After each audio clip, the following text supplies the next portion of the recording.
नमस्कार दोस्तों, क्राइम तक में आपका स्वागत है। राजधानी में या कहे कि पूरे देश भर में दिवाली का एक वो था 5 दिवसीय जो एक पूरा फंक्शन होता है वो ख़त्म हो गया है। पॉल्यूशन इतना ज़्यादा बढ़ गया है और फायर को लेकर जो अवेयरनेस होती है लोगों में, क्रैकर्स भी एक लिमिटेड फॉर्म में जले हैं। फायर को लेकर जो अवेयरनेस होती है वो भी शायद अभी काफ़ी हद तक आई है लोगों में, लेकिन अभी भी बहुत कुछ करना बाकी है। दिल्ली में अगर बात करूँ तो करीब-करीब दिवाली के दिन 200 से ज़्यादा कॉल्स हुई। हालाँकि कोई मेजर कॉल ऐसी नहीं हुई जिसमें कि कोई हताहत हुआ। हाँ, एक अगर छोड़ दिया जाए लक्ष्मीनगर के मामले को, वो दिवाली के दिन नहीं थी, वो उससे अगले दिन थी। लेकिन ये कहा जाए कि काफ़ी स्थिति जो है कंट्रोल में चल रही है। हमारे साथ इन तमाम मुद्दों पर बात करने के लिए चीफ फायर ऑफिसर दिल्ली के मौजूद हैं अतुल गर्ग साहब। सर, आपका बड़ा लंबा अनुभव है फायर को लेकर और मैंने कई आपके इंटरव्यूज़ भी किए हैं। पहले तो बताइए दिवाली के दिन क्या स्थिति रही दिल्ली की, खासकर पॉल्यूशन इस समय है, तो ऐसे में ये सारी चीज़ें आपको देखनी पड़ती है क्योंकि आप एलजी को भी रिपोर्ट करते हैं, दिल्ली के सीएम को भी रिपोर्ट करते हैं। ये देखिए, इस बार दिवाली थोड़ी ठीक रही। ज़्यादा बहुत कोई मेजर कॉल नहीं हुई, एक ही कॉल हुई थी मेजर। बाकी उसमें भी कोई हताहत नहीं हुआ, वो थोड़ी बड़ी कॉल थी। और ओवरऑल सिचुएशन पीसफुल थी। ऐसे समझिए कि मेरे को कॉल पे नहीं जाना पड़ा, तो सिचुएशन पीसफुल थी। पटाखे तो थोड़े चले थे, ऐसा कहते हैं, पर फिर भी मुझे लगता है थोड़ी सी अवेयरनेस आ गई है लोगों में, क्योंकि कॉल की जो संख्या थी पहले दिवालियों पे 350 340 होती थी। अब आप देख लीजिए, हमारी 208 हुई हैं टोटल कॉल, तो कॉल का नंबर कम रहा है इस बार। सर, इसके पीछे वजह क्या मानते हैं? मतलब अवेयरनेस वजह है या फिर इसके पीछे ये कहा जाए कि आपका रिस्पॉन्ड टाइम अच्छा हो गया है? जैसे आप कोई बड़ी आग होने ही नहीं देते, उससे पहले ही उसको कर्व कर लेते हैं? देखिए, ये ना सब चीज़ों का आप ये कह सकते हैं क्यूमुलेटिव इफेक्ट है। ओके। लोगों में जागरूकता आई, पटाखों पे रिस्ट्रिक्शन था तो पटाखे चले पर कम चले जितने चलते थे। दूसरा, हमारा रिस्पॉन्स टाइम बहुत अच्छा था, हम लोगों ने काफ़ी मेहनत भी की थी, इक्विपमेंट भी बहुत ज़्यादा संख्या में इस बार डिप्लॉय किए गए थे हमने। बहुत सारी टेम्परेरी पोस्ट बनाई थी, जैसे अब पहले हम 15 बनाते थे, फिर हमने उनको बढ़ा बढ़ा के करीब 32 36 टोटल पोस्ट बनाई थी कि कोई कॉल होती तो इमीडिएटली हम उसको ले सकते। तो मुझे लगता है सभी के एफर्ट से कॉल भी कम हुई। और उस हिसाब से अगर देखा जाए, जो पहले दिवाली में कोविड से पहले पोल्यूशन होता था, उससे पोल्यूशन भी इस बार कम रहा, उस हिसाब से आप देखें। लेकिन सर, पॉल्यूशन को लेकर एक ये कहा जाए कि एक नई जंग छिड़ गई है। दिल्ली में बच्चों की छुट्टियां कर दी जाती है पॉल्यूशन को लेकर। पॉल्यूशन एक अभी भी हम देख रहे हैं आसमान में इस समय भी बहुत ज़्यादा वाइटिश है। ये सर, इसको लेकर क्या आप लोगों की फायर को कोई निर्देश पर्टिकुलर दिए जाते हैं एलजी साहब की तरफ से, दिल्ली के सीएम साहब की तरफ से कि किस तरह से आप लोगों की भूमिका इसमें रहेगी? हालाँकि अलग-अलग डिपार्टमेंट वर्क करते हैं इसमें। देखिए, ये अगर आप देखें तो हम आग बुझाते हैं, वो भी पोल्यूशन को रोकना ही है। अगर कॉल होती है, उसमें कूड़ा करकट जलता है, बहुत धुआं होता है, हम उसको भी जो है, अगर जितनी जल्दी बुझा लेंगे पोल्यूशन उतना कम होगा। दूसरा कि हर बार की तरह इस बार भी हमारी सारी गाड़ियां जो हैं, हमने पहले जो गवर्नमेंट से रिक्वेस्ट आई थी, तो हमने कहा था कि हम दिवाली की बात करेंगे। और अब दिवाली के बाद हमारी गाड़ियां जो हैं पोल्यूशन को कर्व करने में लग चुकी हैं। हमारी जितने भी 13 जो हॉट स्पॉट हैं, यहाँ सबसे ज़्यादा रहता है, वहाँ पर रेगुलरली हम 2 घंटे करीब सुबह, 2 घंटे शाम को जो है पानी का छिड़काव बहुत अच्छा। अच्छी तरह से कर रहे हैं। अच्छा। तो मुझे लगता है इसका असर आएगा और पोल्यूशन कम होगा, ज़रूर होगा। सर, कुछ चीज़ें सामने आई जैसे कि जो पानी की जहाँ तक बात है, कुछ ऐसे वो बनाए हुए थे स्टेशंस दिल्ली में जो चल नहीं रहे थे, जो बीजेपी ने भी उस बात को बहुत रेज़ किया कि वो फायर स्प्रिंकलर्स चल नहीं रहे वहाँ पर। उसको लेकर सर क्या फायर की ज़िम्मेदारी बनती थी या वो एक अलग विभाग का मसला था? नहीं, वो हमारे विभाग का मसला नहीं है। फायर का देखिए, हमें तो रोज़ आप अगर देखें तो 100 कॉल मिलती है। मेरा कोई इक्विपमेंट नहीं चलेगा, ये हम अफ़ोर्ड ही नहीं कर सकते हैं, ओके। क्योंकि हमें फायर भी बुझानी है। मेरी प्राइमरी ड्यूटी तो लाइफ़ और प्रॉपर्टी को बचाना है, एनवायरनमेंट मेरा सब्जेक्ट नहीं है। ये तो नाउ वी आर फ्री, क्योंकि हमारी दिवाली ख़त्म हो गई है, दिवाली पे कॉल जाते थे, now we are helping to the government and the public. हमारा ये सब्जेक्ट नहीं है, हमारा कोई इक्विपमेंट ऐसा नहीं हो सकता चले, क्योंकि ये कॉल तो हमें अटेंड करनी करनी है। सर, लोग ये जानना चाहते हैं, यहाँ दिल्ली में एक कल्चर हो गया है, 10-10 करोड़ का मकान बन जाता है, लेकिन फायर के नाम पर, सेफ्टी के नाम पर सर ज़ीरो। हाल ही में एक सर आग लगी दिल्ली के लक्ष्मीनगर इलाके में, जहाँ पर मैं वीडियोज़ भी देख रहा था, लोग कूद रहे थे छतों से। कई महिलाएँ वहाँ अभी भी सीरियस कंडीशन में हैं। ऐसी स्थिति में सर, एक आम दिल्ली वासियों को, मैं तो कहूँ दिल्ली वासियों को, पूरे देशवासियों को ये बताना चाहें कि भैया अगर आपके घर में आग, पहले तो आग ना लगे, उसके क्या-क्या आप उपाय कर सकते हैं? अगर लग जाए तो क्या-क्या कर सकते हैं? सर, पहले ये बताइए कि आग ना लगे, क्राइम तक के व्यूअर्स से, देश भर की व्यूअर्स इसको देखेंगे कि आग ना लगे, इसके लिए एक बेसिक जो गाइडलाइंस है वो सर क्या फॉलो कर सकते हैं? देखिए, ये मैं बताना चाहूँगा, मैं 20 साल के डेटा हम लोग एनालाइज़ करते हैं कि कम, क्योंकि हमारा काम भी है लाइफ बचाई जाए। जितनी भी घरों में जो आग लग रही है, आप अगर दिल्ली के, तो मेरे पे डेटा भी है, 2 रीज़न से आग लगती है। एक इलेक्ट्रिसिटी, वो किसी भी फॉर्म में हो, चाहे बस्ट हो जाए, इक्विपमेंट बस्ट हो जाए, वायरिंग जल जाए, स्पार्किंग हो जाए, मीटर फूक जाए, तो हो। एक किचन से। किचन की मात्रा कम है और इलेक्ट्रिसिटी की मात्रा थोड़ी ज़्यादा है। जो कॉज है 70% fire due to electricity and 30% और भी कम है। तो हमें सबसे ज़्यादा जो ध्यान देना है, ये हर एक उसमें कहता हूँ मैं आपके माध्यम से, फिर मैं ये कहना चाहता हूँ कि हमें अपनी जो इलेक्ट्रिसिटी की हेल्थ है, वायरिंग की, इक्विपमेंट की, वो बहुत अच्छी रखनी है। ओके। और हम कोशिश कर रहे हैं कि हम गवर्नमेंट से ये एक वो भी लाएँ, लॉ भी लाएँ कि आप एवरी ईयर जो है इसका ऑडिट कराएंगे। फायर ऑडिट जैसे होता है, इलेक्ट्रिसिटी ऑडिट इज मस्ट। अगर इलेक्ट्रिसिटी ऑडिट हो जाएगा ना, तो फायर का काम बहुत बच जाएगा, फिर आग लगेगी नहीं। आप जितनी भी डेथ देखें, जितनी भी दिल्ली में जितनी भी डेथ हुई है आज से अगर आप 15 साल में देखें, ऐसी कोई बिल्डिंग में डेथ नहीं हुई है बारिंग वन, कि जिसमें जो बिल्डिंग फायर सेफ्टी के हिसाब से दिल्ली फायर सर्विस से डिज़ाइन की गई थी, अप्रूव की थी, उसमें किसी में आग नहीं है। अच्छा। ये जितनी भी आग लग रही है बिल्डर फ्लोर है जो हमारे उसमें आते नहीं, जिनकी 15 मीटर से हाइट कम है, वो एक प्लॉट को लेता है, बीच में से एक जीना बनाता है और दो दो फ्लैट दोनों तरफ बना देता है। इसमें होता है क्या, जीना एक ही है, अब आपने स्ट्रीट भी बनाई हुई, स्ट्रीट में गाड़ियाँ, वहीं मीटर लगे हैं। ये जो अभी परसों जो लक्ष्मी नगर की कॉल थी, उसमें भी सेम चीज़ है कि आग लगी, गाड़ी जली और जीने में धुआं भर गया। और क्योंकि निकलने का वही रास्ता, अब जैसे बाहर लोगों ने हल्ला मचाया कि जी आग लग गया, आग लगी, तो ये एक स्वाभाविक है, आदमी दरवाज़ा खोल के निकलेगा, निकलता है तो जीने में धुआं भरा। तो वहीं हमें जो बॉडी मिली, जो आदमी मिले, वो सब जीने में ही मिले, दरवाजे पे या जीने में मिले। तो ये जो हमें करना है कि हमें सबसे पहले काम ये करना है कि इलेक्ट्रिसिटी अपनी जो हेल्थ है उसको ठीक करना है। इसमें मैं एक और आपके माध्यम से बात कहना चाहूँगा। मेरा घर है, मान लीजिए मैंने अपनी इलेक्ट्रिसिटी ठीक कर ली, पर नीचे वाले ने नहीं करी, आग लगेगी तो आप भी जाएंगे। तो हमें एक कम्युनिटी में करना होगा। जितने प्लॉट में अगर 8 घर हैं तो 8 घरों को मिल के जो ये लेना सर पड़ेगा। इलेक्ट्रिसिटी कैसे ठीक करना है? जैसे आपने बोला हेल्थ उसकी अच्छी रखनी है, क्या वायरिंग तो देखिए एक बार ही होती है जब मकान बनता है, तो कैसे इलेक्ट्रिक मीटर को बाहर लगाना है या कैसे सर उसको ठीक करना है, इसके बारे में? देखिए, इलेक्ट्रिसिटी मीटर को बाहर लगाना है, ठीक है, हमने ये ऑलरेडी मैंडेटरी है। ये अब हमने मैंडेटरी हो गया, दिल्ली में बिल्डिंग बायलॉज में भी आ गया, बाहर लगाना है। और नए घरों में लग रहा है, पुराने के लिए हम कोशिश कर रहे हैं। पहला, इलेक्ट्रिसिटी आपको जो है, जो मीटर है वो बाहर लगाने ठीक हैं, है। जो स्विच बोर्ड है वो सब बाहर लगाने हैं। उसके पास कोई ज्वलनशील पदार्थ नहीं होना चाहिए। है। आप गाड़ी नहीं खड़ी करें, कोई मोटरसाइकिल, हमारे यहाँ आप देखिए आदत है, आदमी बाइक को ले आता बिल्कुल जीने के पास खड़ी कर देते बिल्कुल हैं। ठीक है। पहला ये नहीं हो। दूसरा, हमें लोड चेक करना है। मान लीजिए हमारी सोसाइटी 8 घरों का लोड ज़्यादा है और आपने लोड कम लिया, तो ये एक दिन बस हो गई, okay. Because you are drawing more power than the sanction power. जो पावर आ रही है, उससे क्या होता है, जब आप पावर ज़्यादा ड्रॉ करते हो तो हीट जनरेट होती है, और जैसे ही आपको कहीं कट लगा या आपका कहीं क्या कहते हैं वायरिंग पुरानी हो, जल जाएगी। तो ये 2-4 चीज़ें अगर आप करेंगे तो और आपके जो एमसीबी हैं, ये earth circuit breaker, manual circuit breaker, ये सब बिल्कुल ऑटोमेटिक, बिल्कुल परफेक्ट होने चाहिए। आप अगर देखें आग लग जाती है, हम तार जोड़ देते हैं कि सर्किट बाद में चेंज करा लेंगे, और वो फिर हो ही भूल जाते हैं। ये अगर होगी तो इमीडिएटली शट ऑफ हो जाएगा, आग नहीं लगेगी। Electricity is one of the safest वो है, बट हमें उसके लिए थोड़े से प्रिकॉशन लेने पड़ेंगे। नहीं सर, इसमें जैसे आपने कहा कि जो ठीक है बोर्ड तो हम बाहर लगवा सकते हैं, ये संभव है।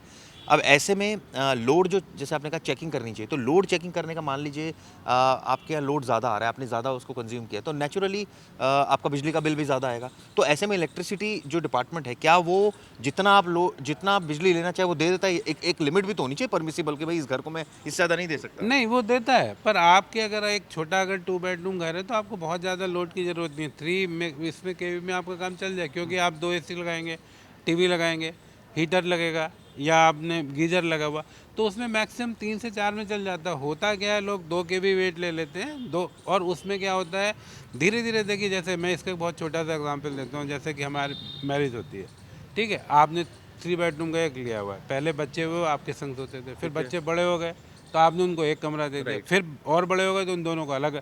अब हर कमरे में एसी लग गया, टीवी भी लग गया, पर पहले ही आपने प्लानिंग नहीं की थी, क्योंकि घर में जो वायरिंग हुई थी वो 25 साल पहले कराई थी।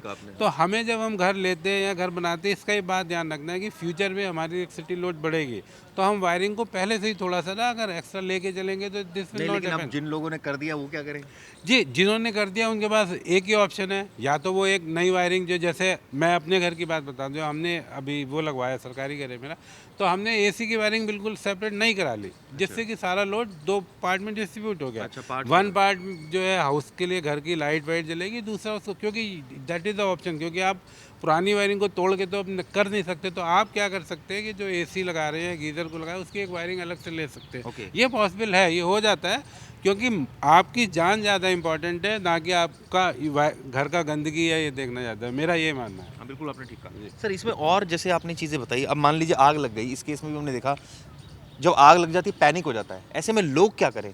मान लीजिए एक ग्राउंड फ्लोर से आग बढ़ रही है और आग ऊपर-ऊपर बढ़ते हुए 4th फ्लोर तक जा रही है। तो एक जो फर्स्ट फ्लोर में बैठा है, क्या ये माना जाए कि जब वो फर्स्ट फ्लोर में अपना कमरा बंद करके बैठेगा, वो आग वहाँ तक नहीं आएगी नेचुरली जब बढ़ेगी तो? तो वो क्या करें? देखिए एक और चीज़ बताता हूँ, ज़्यादातर लोग धुएँ से मरते हैं, स्मोक इन्हेलेशन से मरते हैं, CO जो आप कार्बन मोनोऑक्साइड इनहेल करते हैं जब जलता है उसमें बनता है। ओके, फायर से अगर आप देखेंगे आग से बहुत कम लोग मरते हैं। ओके।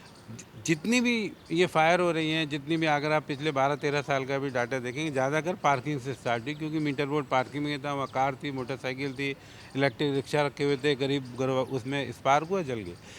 धुएं की एक टेंडेंसी होती है और आग की भी पहले ऊपर जाएगी। ओके। तो हमारे पास ऊपर जाने के लिए, क्योंकि आपकी जो छत है वो उसका फेयरली फायर रेजिस्टेंस होता है, जो बीम जो आप ईंटों की या स्लैब डाल, तो वो जीने में जाती है। जीना क्योंकि हॉलो एरिया जीने में पूरा भर जाता है, जब जीना ऊपर बंद होता है टॉप पे, तब फिर धीरे धीरे वो डिसेंड करना शुरू होती है हीट स्मोक। तो अगर आप ये देखेंगे तो सबसे पहले जो इफेक्ट होगा वो टॉप फ्लोर वाला होगा, क्योंकि धुआं सबसे पहले, अगर धुएं की मात्रा है तो सबसे पहले ऊपर ऊपर धीरे धीरे जाएगा, वहाँ जब बंद होगा और फिर धुआं धीरे धीरे नीचे डिसेंड होगा। तो फर्स्ट फ्लोर वाले little bit be more safer than the fourth floor वाला।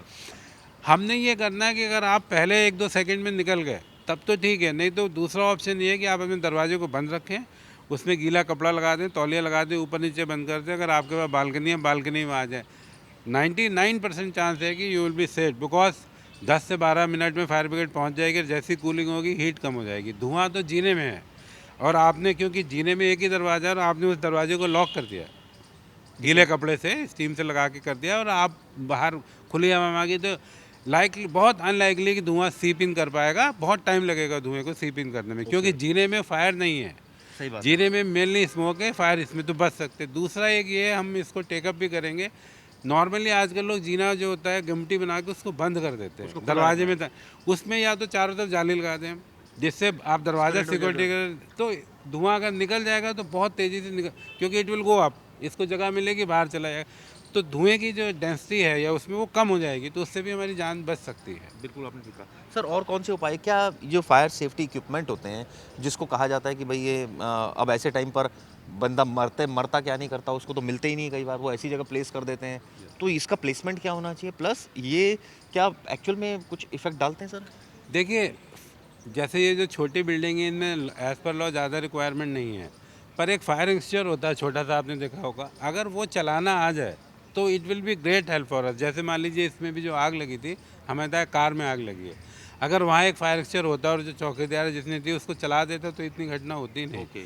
Fire extinguisher are very very helpful if you know how to use it effectively, ये आना चाहिए। दूसरा ये है कि हम कोशिश ये भी कर रहे हैं अभी, जो इलेक्ट्रिक इक्विपमेंट हैं जहाँ पे, इनको एक जगह किया जाए और इनमें कोई ऑटोमेटिक सिस्टम रिकमेंड किया जाए। अगर मान लीजिए आग लग भी गई तो इस वो सिस्टम चलेगा और वो वही जो इतनी बड़ी घटना हो ना हो, ये भी हम लोग कोशिश कर रहे हैं, क्योंकि ये एरिया जो ये बिल्डिंग है जिनमें आग लगी थी, ये हमारे से एनओसी रिक्वायर्ड नहीं, क्योंकि 15 मीटर से कम है, और ये रेजिडेंशियल बिल्डिंग थी। तो हम अभी BCS से बात करेंगे, गवर्नमेंट से भी करेंगे, अगर हम इसको रिकमेंड कर सकें किसी तरह से, तो क्या होगा कि आग देखिए लग सकती है आग, फिर भी लग सकती है, तो आग लगे तो इमीडिएटली बुझ जाए, ऑटोमेटिक टाइप का एक सिस्टम हो, उसमें से कुछ निकला, ट्यूब निकली, उसने बुझा दिया तो बच जाएगा।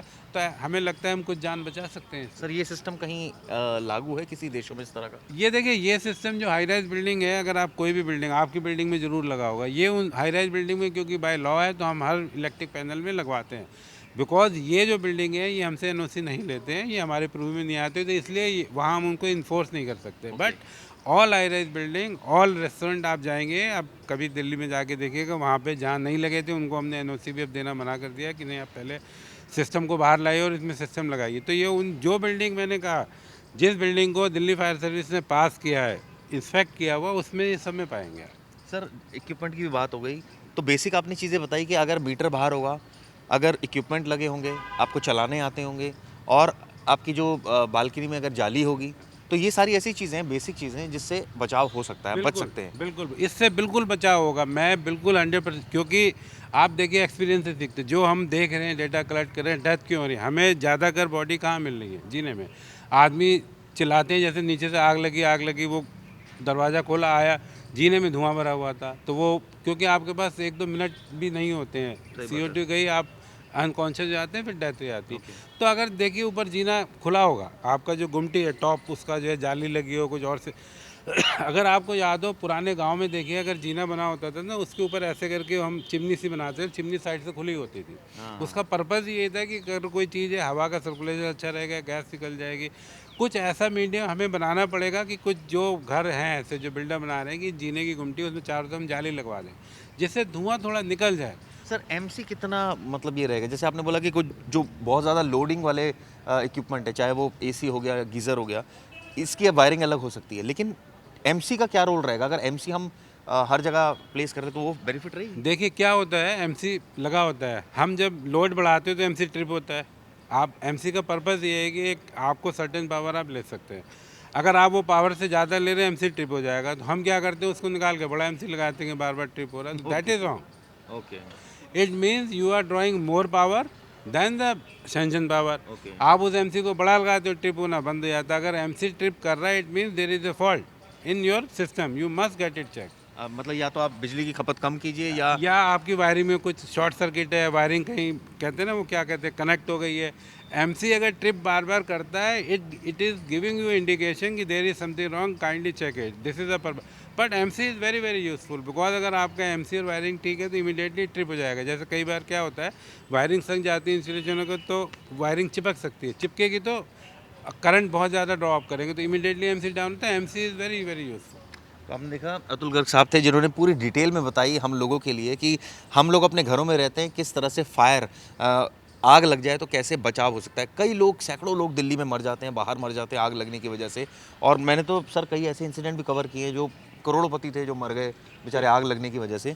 तो नेचुरली ऐसे फायर को बहुत ज़्यादा ये नहीं सोचना चाहिए कि बहुत लीस्ट इंपॉर्टेंट सब्जेक्ट है, ये सबसे टॉप प्रायोरिटी पर रखना चाहिए। और अगर हम बेसिक चीज़ें कर ले, जैसे खुद अतुल सर ने बताया कि अगर बिजली का जो बोर्ड है वो बाहर कर दे, हर वायरिंग थोड़ी सी अलग कर ले जो बड़े इक्विपमेंट है, इसके अलावा जो बालकनी है उसको ऊपर से अगर खुला रख दें तो बहुत सारे बचाव हो सकता है। और ज़्यादातर देखिए जो लोग मरते हैं वो धुएं की वजह से मरते हैं, आग की वजह से सर भी बता रहे थे कि कम लोग मरते हैं। तो ये तमाम ऐसी चीज़ें हैं जिसको अगर हम फॉलो करें तो निश्चित रूप से हम आग से एक तो लगेगी नहीं और लगेगी तो हम बचाव कर सकते। सर आखिरी सवाल आपसे पूछना चाहूँगा, मैं दिल्ली में देखता हूँ एक पोल पर मकड़ जाल एकदम बिल्कुल जिसे कहते हैं कि हर जगह इतनी सारी वो लगी रहती है, तारे तारे, ये तारों का सर क्या कोई सोल्यूशन है इसका?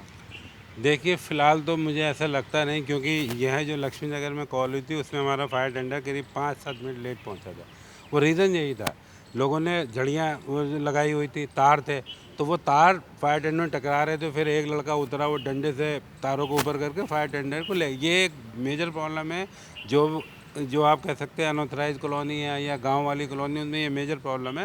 और ये हमारे लिए एक बहुत बड़ा इशू है कि इसको कैसे अंडरग्राउंड किया जाए, कैसे तारों को हटाया जाए। पर अभी फ़िलहाल तो कोई मेरे को सोल्यूशन दिख नहीं रहा है। तो देखिए ये तारों का भी एक बहुत ज़्यादा दिक्कत रहती है, तो उम्मीद ही की जानी चाहिए ये तमाम हम चीज़ें फॉलो करेंगे जिससे हम अपने आप को सेफ रख सकेंगे, अपने घर वालों को और पड़ोसी को भी सेफ रख सकेंगे। ये वीडियो कैसी लगी दोस्तों ज़रूर बताइएगा। धन्यवाद।